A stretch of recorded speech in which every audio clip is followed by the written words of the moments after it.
Bonjour les amis, bienvenue à cette formation d'Arch au statut. Depuis sa sortie commerciale, Arch au statut fait partie de l'essai de dimensionnement des structures. Pour cette formation, nous allons nous familiariser avec les différents outils d'Arch afin d'établir une communication avec le logiciel et donc de travailler sans problème. Lorsqu'on ouvre le logiciel, on va arriver à cette interface. Voilà, d'abord, on va arriver à l'interface OMD. Voilà, on va arriver d'abord à cette interface et il y a quelques paramétrages à faire ici. Ici, dans le menu du dossier, le menu dossier contient en fait, c'est là qu'on va créer un dossier, un répertoire dans lequel on va enregistrer tout ce qu'on va faire dans Arch. On peut créer un dossier ici. C'est dans ce dossier qu'on va donc enregistrer tout ce qu'on va faire dans Arch au statut. Et pour quitter le logiciel également, on peut juste cliquer sur quitter ici. Dans le menu options, ici, la localisation nous permet de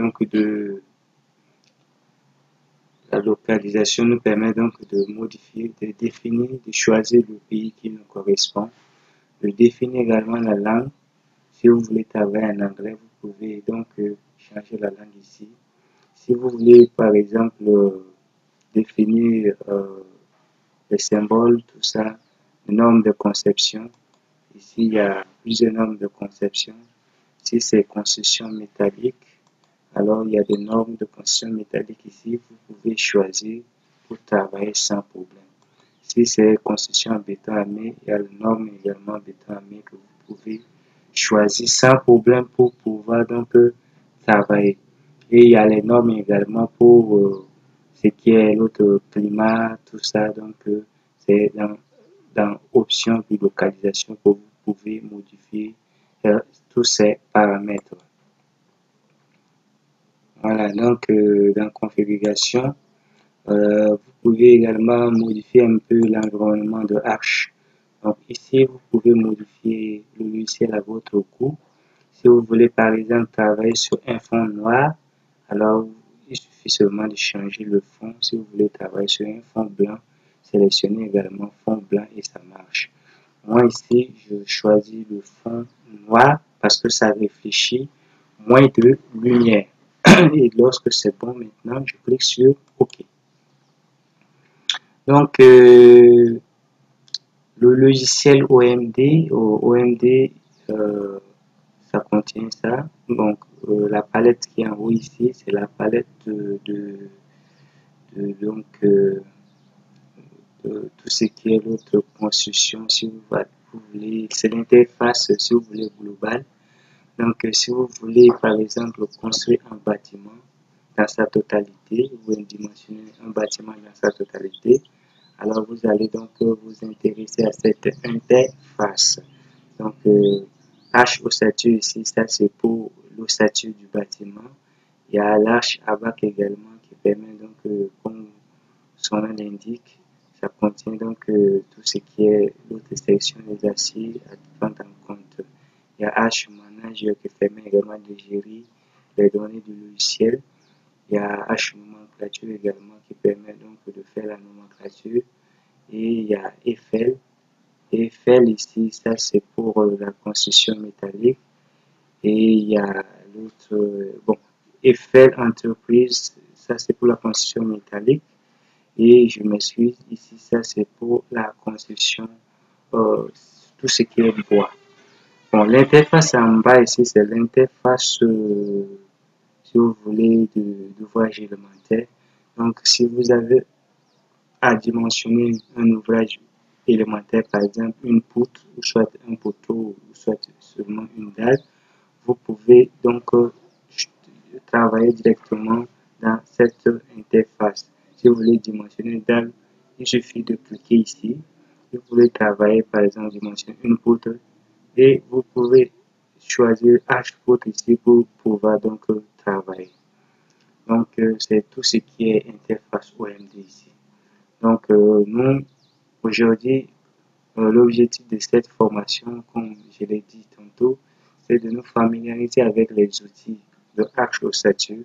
Donc, on va ouvrir Arch Ossature. Donc, pour ouvrir Arch Ossature, il suffit juste de double-cliquer sur Arch Ossature et on va arriver donc à cette interface. Donc, lorsqu'on arrive à cette interface, il y a également quelques paramétrages à faire ici. Donc, dans le menu fichier, on peut créer un dossier dans lequel on va enregistrer notre descente de charge. On peut soit ouvrir un fichier déjà existant, on peut enregistrer sous, on peut importer, soit exporter également H-Ossature vers d'autres modules, vers d'autres logiciels pour pouvoir donc exploiter davantage. Fichier généré, c'est dans ce menu que vous allez donc générer toutes vos structures. Donc vous pouvez générer le poteau, voile, poteau, et etc. Dans le menu modifier, dans ça, il y a tout ce qui est outils modification, tout ce qui est définition et tâches et autres. Et nous aurons donc le temps de toucher tous ces outils pour donc mieux maîtriser le logiciel. Dans les hypothèses, c'est là où vous allez définir, définir la contrainte du sol. Vous pouvez choisir méthode de calcul de la descente de charge. Il y a le choix des méthodes réglementaires, les méthodes par élément fini, tout ça. Il y a la famille d'éléments également, il y a le bâtiment. Et dans analyse, c'est dans ça que vous allez donc vérifier votre structure, s'il y a des erreurs ou bien il n'y a pas d'erreurs, ou bien le bâtiment a été bien modélisé. Dans document, le document contient l'historique et tout ce qui est donc la mise à page. Si vous voulez exporter par exemple votre plan de ferrillage vers un modèle PDF et tout ça, vous allez donc exploiter le document ici pour pouvoir donc travailler. Si vous voulez par exemple définir l'unité de travail, l'unité de dessin, ici c'est dans options et puis unité. Et donc c'est dans ça également que vous allez modifier quelques paramètres. Il y a outils, dans l'outil ici, il y a la grille. Dans la grille, vous pouvez définir donc tout ce qui est donc caractéristique de la grille. Le pas suivant X, le pas suivant Y, il y a les 50 de calcul que vous pouvez définir à votre goût. Donc, ici, dans option, on va définir l'unité de dessin. Donc, ça dépend si vous avez votre projet exige des unités, alors vous allez donc modifier ces unités ici. La force, généralement, on laisse à kilonewton. Vous pouvez définir ça en newton. Donc, ça dépend des données du projet. La longueur internationale, on va laisser à mètre. La contrainte, c'est à mégapascal. Les déplacements, tout ce qui est distance et autres, on va laisser en centimètres. Donc, ça dépend des données du projet. La contrainte du sol ici, c'est dans hypothèse, méthode de calcul prédimensionnement. Méthode de calcul et prédimensionnement. Donc, dans global, c'est ici que vous allez définir votre contrainte du sol. Donc, si la contrainte du sol est de 2 bars, vous allez écrire 0,2 pascal. Ici, c'est 3 bars, donc 0,3 mégapascal. Et dans cette palette, vous allez donc définir les méthodes de prédimensionnement de vos différentes, excusez-moi, je suis un peu enrhumé. Définir les méthodes de prédimensionnement des poutres, des poteaux, tout ça. Par exemple, les poutres, on va donc prédimensionner par le calcul précis. Poteau, on va prédimensionner par le calcul précis. Et ferrage, on va laisser par la vague et on ferme juste et ça marche. Et si vous avez par exemple affaire avec le dimensionnement de dalle pleine, alors vous êtes obligé de venir dans ce menu, puis venir sur résultats et puis dans horizontaux. Vous allez donc définir, vous allez exporter par exemple les dalles de modèle vers dalle. Donc, si vous ne modifiez pas ça, ça va être difficile. Quand vous voulez par exemple exporter la dalle vers le modèle ferrage pour donc le dimensionnement, ça ne va pas marcher. Donc il faut, si vous avez fait à dimensionner par exemple une dalle pleine, vous êtes obligé donc d'exporter vers le modèle dalle pour pouvoir donc exporter facilement. Merci. Donc comme l'objectif c'est de nous familiariser avec les outils d'ici. Donc ici, les outils que vous voyez ici, il y en a tout, presque tout dans Générer. Donc, par exemple, on va commencer. Si vous voulez, gris, on peut afficher directement ici, ou soit venir dans Outils, et puis gris. Vous pouvez définir le pas de votre grille. Vous pouvez, par exemple, définir le pas suivant X 2 mètres, 3 mètres, 4 mètres, etc. Donc, si vous voulez voir votre grille, alors vous devez donc cocher visible et vous fermez juste. Et vous allez donc avoir grille ici. Et c'est ça. Et si vous voulez désactiver, on peut désactiver directement ici, ou soit venir toujours dans Outils, gris, et puis donc rendre invisible. Donc on va décocher visible et on ferme. Voilà, donc c'est bon.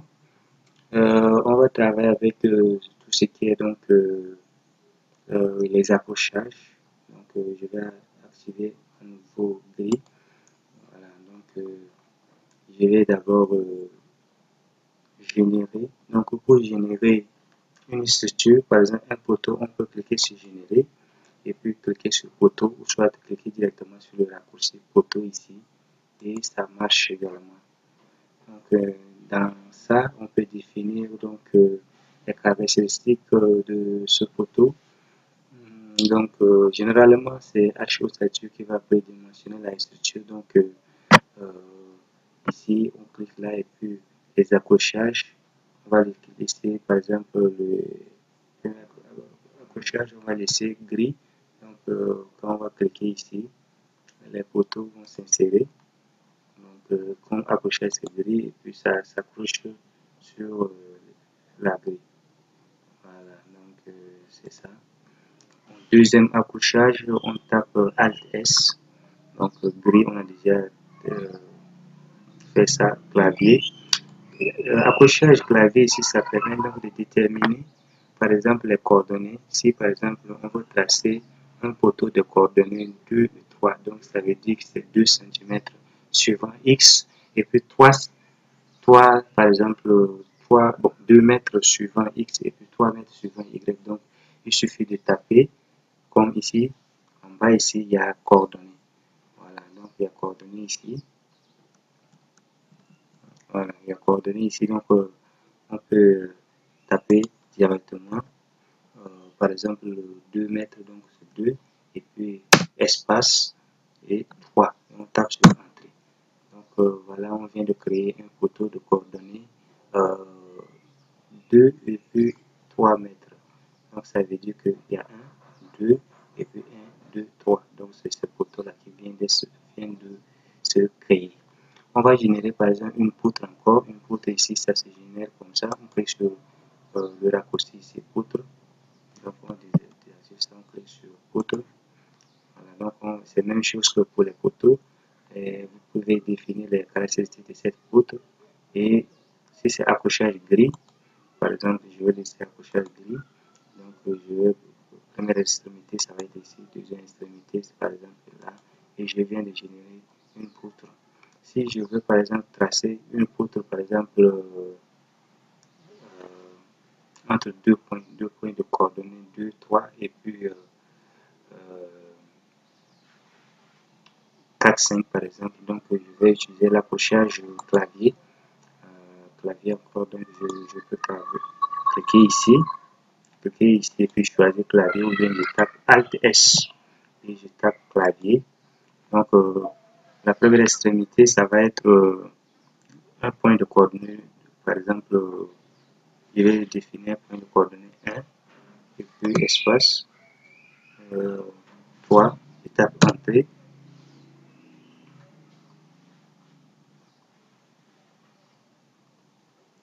Donc, poutre, Alt S, clavier, et puis pour les points, ça va être par exemple 2, 3, entrée, et puis seconde extrémité, je vais taper par exemple 3, espace, et puis par exemple 5, entrée. Donc ici, je viens de tracer une poutre entre deux points de coordonnées, de coordonnées 1, 2, 1, 2, 3, et puis ici 5. Donc c'est ce poutre-là que je viens de tracer. Donc c'est ça. L'autre accrochage, c'est accrochage, par exemple, accrochage ATS. Donc accrochage point, ça permet de tracer une structure, soit poteau à partir d'un point extrémité. Mulier également, accrochage mulier. Donc si je veux tracer par exemple une poutre qui passe par, ou bien un poteau qui passe par au milieu de cette poutre, alors il suffit de cliquer sur ça et donc le poteau vient de se créer au milieu de cette poutre. Donc si je veux tracer par exemple une poutre qui passe par le milieu de ça, alors il suffit de taper accrochage mulier et puis tu vas venir ici placer donc une poutre à partir de là et ça marche. Donc c'est ça l'accrochage mulier. Alt S, il y a accrochage intersection longueur. On peut tracer par exemple une poutre à partir d'une certaine distance. Tablette perpendiculaire relative, on peut choisir également accrochage poteau, donc c'est des poteaux à poteau. Tablette, c'est accrochage proche, donc tout ce qu'on va tracer, ça va être proche de la réalité. Et donc c'est ça, tout ce qui est donc, accrochage. On va maintenant utiliser la sélection. Donc pour sélectionner une structure, c'est toujours Alt S. Donc on peut sélectionner un seul élément. Donc il y a sélection unique. Et on clique sur l'unique. Donc tous les éléments qu'on va sélectionner, ça va être unique. Il y a sélection par fenêtre. Donc je peux sélectionner par fenêtre. Et, ça, par exemple.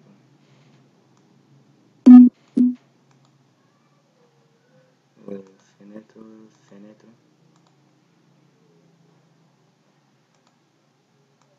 Voilà. Donc c'est ça. Fenêtre. Ça. Voilà. Donc c'est par fenêtre. Donc toujours accrochage fenêtre.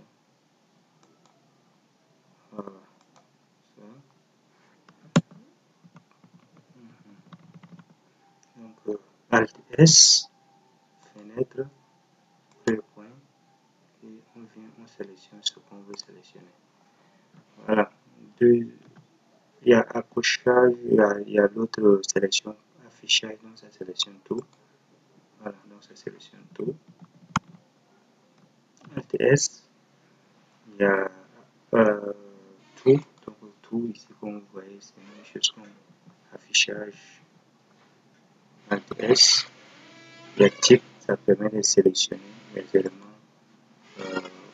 Par exemple, si on veut sélectionner uniquement les poutres, on clique ça et on tape sur OK. Donc c'est les poutres seulement qui vont se sélectionner. Soit si vous pouvez décider de sélectionner uniquement les poteaux ou insert les poteaux, les dates. Alt S, il y a inverse. Donc par exemple, je vais sélectionner ça. Je vais sélectionner par exemple ce poteau. Or, pour moi, je voulais plutôt sélectionner tous les éléments qui sont sur l'écran, sauf ce poteau que je viens de sélectionner. Donc, je sélectionne ça, je tape Alt S et puis inverse. Donc, manifeste. Donc, c'est tous les éléments qui vont sélectionner. Maintenant, mon élément que j'ai sélectionné ne va pas être sélectionné. Donc, c'est ça la sélection inverse. Alt S, il y a annuler les critères, ça dépend des matériaux également. Ça, c'est pas critère, on peut sélectionner les éléments par type de matériaux. Donc, c'est tout ce qui est donc, sélection. Maintenant, on va essayer de utiliser encore. Donc, je vais tout supprimer ça. Donc, je vais utiliser fenêtre. Ça. Voilà, ça. Je supprime. Je tape sur Shift. Et maintenant, je vais tracer un cercle. Or, un cercle, c'est l'ensemble des points. Donc, un cercle de forme bien arrondie, ici, est constitué donc de 24 points. Donc, on va tracer ce cercle. Donc, je vais commencer par placer, par exemple, un poteau ici. Accrochage, je vais mettre gris. Puis, je vais mettre le premier poteau ici. Voilà. Donc, on va copier ce poteau, par exemple, d'un angle de 15 degrés. On va copier, donc on sélectionne poteau. Et maintenant, on tape Alt D, qui veut dire copier par déplacement. Voilà, ou par rotation. Donc, on sélectionne et on tape Alt D. Voilà, Alt D. D'abord, il faut que je place un autre poteau encore, comme centre, par exemple, de mon cercle. Donc, le centre, par exemple, de mon cercle, ça va être ici. Je vais tracer le centre de mon cercle, ça va être ce point. Donc, je sélectionne d'abord ce poteau, je tape Alt D et je viens, je sélectionne le centre de mon cercle. Et donc, après, je tape sur modifier et puis copier, ou soit je tape sur le raccourci ins qui correspond au chiffre 0 du clavier numérique. Donc, ça. Et donc, voilà, le centre de mon cercle vient de s'insérer ici. Donc, on peut accéder également, modifier et puis CAO et copier pour arriver ici également. Donc, le centre de mon cercle vient de s'insérer là. Donc, je vais par exemple taper moins 15 degrés. Donc, c'est ça. Et le nombre de copies, je vais laisser 1 et je tape sur OK. Voilà, c'est ça. Mon poteau vient de se créer. Donc, l'angle entre ça et ça fait 15 degrés. Donc, comme j'ai dit, que le cercle, c'est l'ensemble de points. Et pour un cercle de forme un peu arrondi, je vais donc prendre 24 comme nombre de points. Donc, je vais par exemple prendre voile. Je vais même tracer avec ligne, ça peut aller. Je vais tracer avec voile, c'est bien. Voile. Accrochage, je vais mettre poteau. Donc, ça va être ce poteau et ce poteau. Maintenant, je vais sélectionner ça. Et maintenant, taper Alt D, je vais déplacer ça là. Alt D, je vais choisir le centre de mon cercle comme d'habitude. Ben oui, c'est ça. Donc, je sélectionne.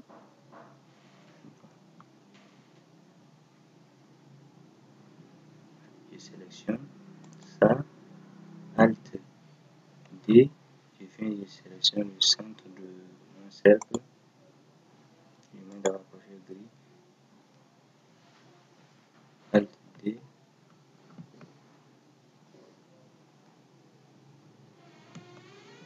Ok, excusez-moi un peu.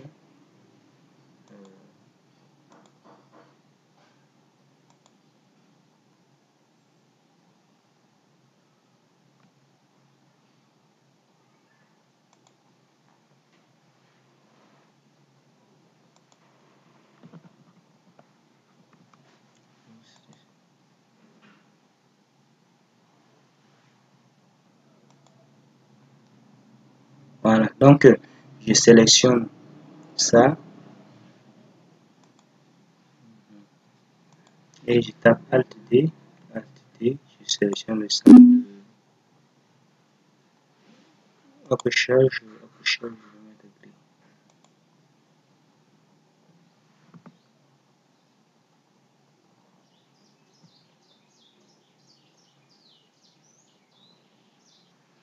Alt D, voilà, donc je sélectionne le centre de mon cercle, donc ça va être ça. Je tape donc modifier, puis copier, ou soit je tape de la séquence. Voilà, donc le centre de mon cercle vient de se créer. L'angle, je vais laisser 15 degrés toujours, moins 15 degrés. Et le nombre de copies, comme c'est un cercle, c'est 25.24. Donc ici, ça fait 1 déjà. Ici, ça fait déjà 1. Donc ça va rester 23 maintenant. Et je clique sur OK. Voilà. Donc ainsi, je viens de créer mon cercle ici. Je vais créer maintenant un hexagone. Donc de ce côté. Donc je place toujours un poteau. Donc ça. Je place par exemple un poteau ici. Je place un autre poteau par exemple ici encore. Donc un hexagone c'est 6 côtés. Donc je vais choisir ça. Alt D. Je vais choisir le centre, ça va être ici. Et je vais copier ça. Par exemple, d'un angle par exemple de 60, moins 60 degrés. 60. Le nombre de copies, je vais mettre 8. Voilà, donc je clique sur OK. Et maintenant, je prends ça. Je trace photo, donc je vais mettre la recherche photo. Ça, ça. Je sélectionne ça.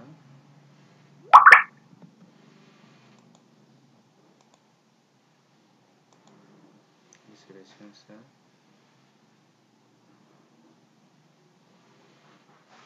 Alt-D. Je sélectionne le centre.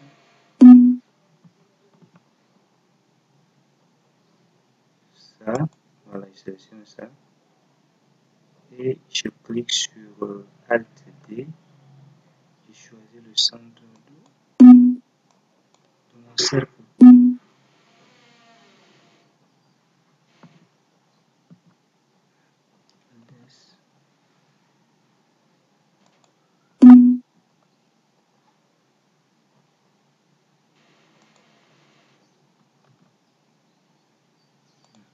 Voilà, donc accrochage, je vais choisir gris.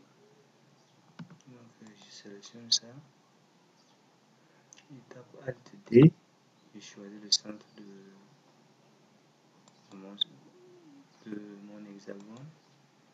Voilà, donc après je copie ça dans num.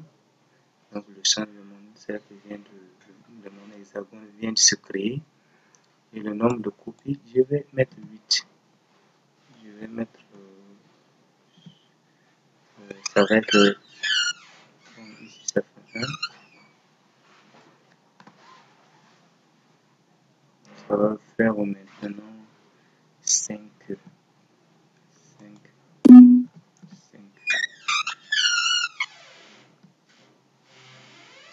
Voilà, ça va faire 5. Et OK. OK. L'angle là, je n'ai pas défini. Donc, je sélectionne ça. Alt D. Je choisis le centre de mon cercle. De mon hexagone, je m'excuse. Et l'angle, je vais mettre moins 60. L'angle, c'est moins 60. Donc, de copie, ça va faire 5. Et je clique sur OK. Voilà, donc ici, je viens de créer donc, un hexagone. Et c'est vraiment pratique. Donc, je vais utiliser certaines commandes. Par exemple, si je vais tracer par exemple une poutre, donc je clique sur poutre, gris, je vais tracer par exemple une poutre ici, voilà, une poutre là, ça c'est une poutre, je vais tracer encore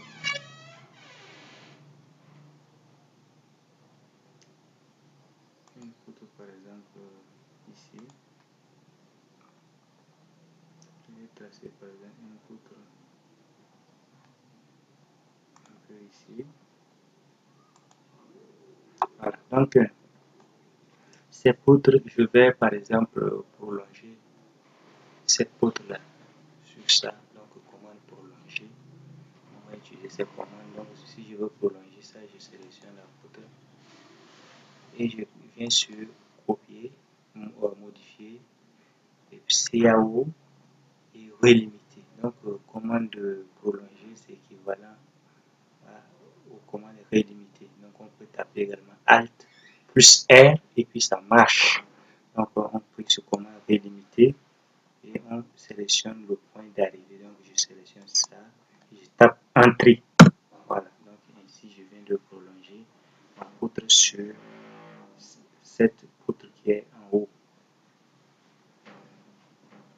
Et c'est valable quand vous voulez prolonger vos poutres, etc. Je vais encore créer une autre poutre, par exemple ça, il y a ça, par exemple il y a pour également prolonger, on peut étirer, on peut juste étirer ça, donc je sélectionne et puis modifier, CAO, et puis il y a commande de, on peut couper, ça marche également. Bon, on peut étirer, alt étirer, donc je peux étirer ça, étirer jusqu'à ce point. Et comme ça également. Donc étirer et puis relimiter, c'est presque même chose. Je vais couper par exemple cette poutre, la poutre qui est ici. Je vais tracer une autre poutre encore, par exemple de là.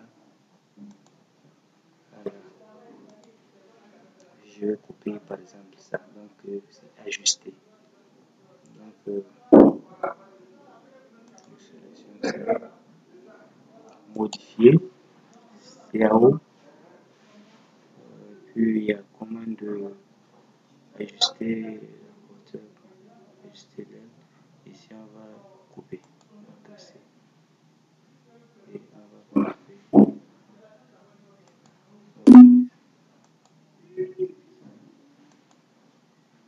Ça.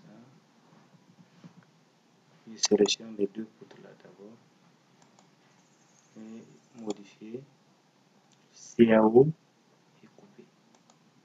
Et je viens, je coupe ça, je tape Entrée. Mais pourquoi ça ne marche pas? Ok.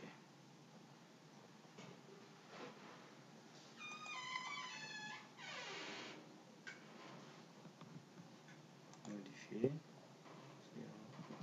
je sélectionne, modifier, CAO et couper. Couper, ça, ça.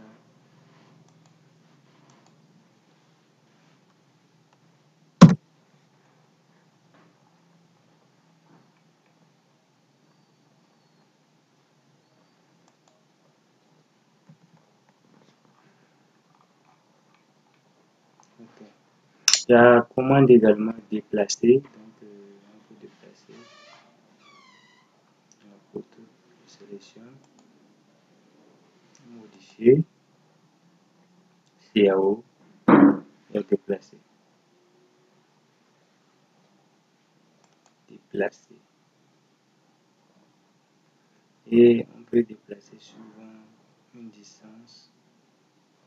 Par exemple, je vais déplacer suivant X de 3 mètres. Et puis Y, je vais laisser à 0. Voilà, ok. Voilà, donc, ma poutre vient de se déplacer de 3 mètres.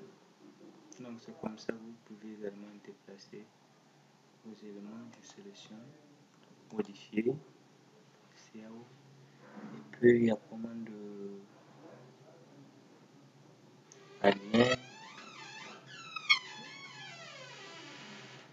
Ok, d'accord. Donc, un peu ça.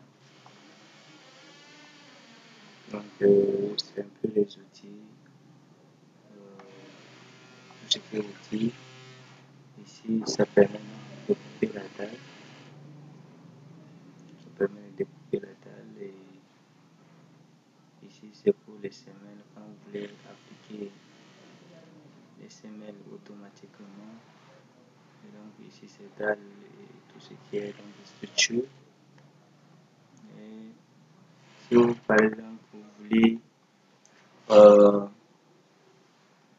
faire, par exemple, les lignes de construction comme dans robot, ou vous voulez faire les axes, par exemple, du bâtiment, c'est dans générer, habillage, et puis il y a fil. Voilà, donc dans fil, vous pouvez définir la longueur de vos fils. Par exemple, je vais mettre à 30 mètres. Donc, ici, vous allez mettre accrochage. Ici, vous allez mettre clavier. Voilà. Donc, je vais placer par exemple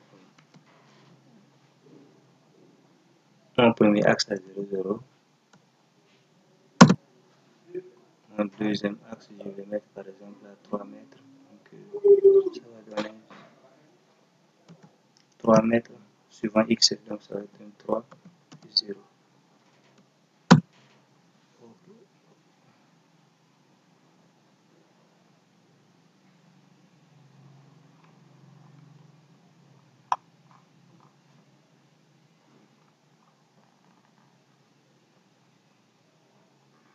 Je m'excuse. Donc, ici,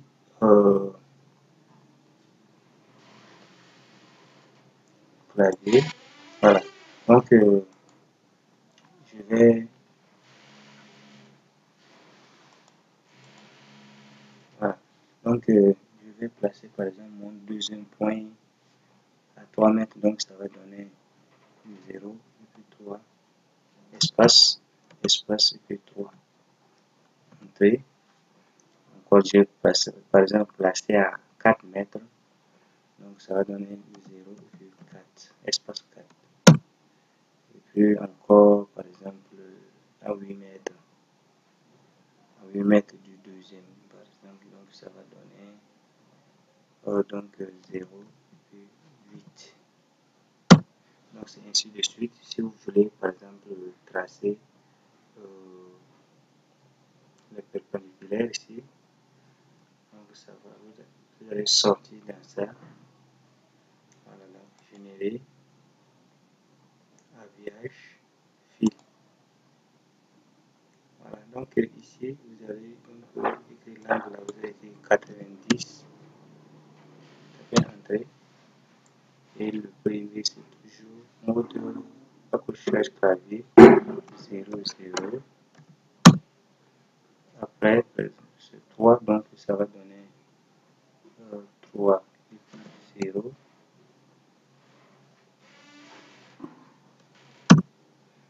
Et, par exemple, après c'est à 4 mètres, donc 3 plus 4, ça fait 7. Donc, 7 et puis 0. Ici, par exemple, c'est 10. 7 par exemple, plus 5 encore, ça fait 12. Donc, ça fait 12. Espace 0. Ainsi de suite. C'est comme ça que vous allez définir les axes de votre bâtiment. Et merci. N'hésitez pas de liker ma vidéo. Et prochainement, nous allons donc procéder au dimensionnement de l'escalier. Donc, merci et donc à très bientôt.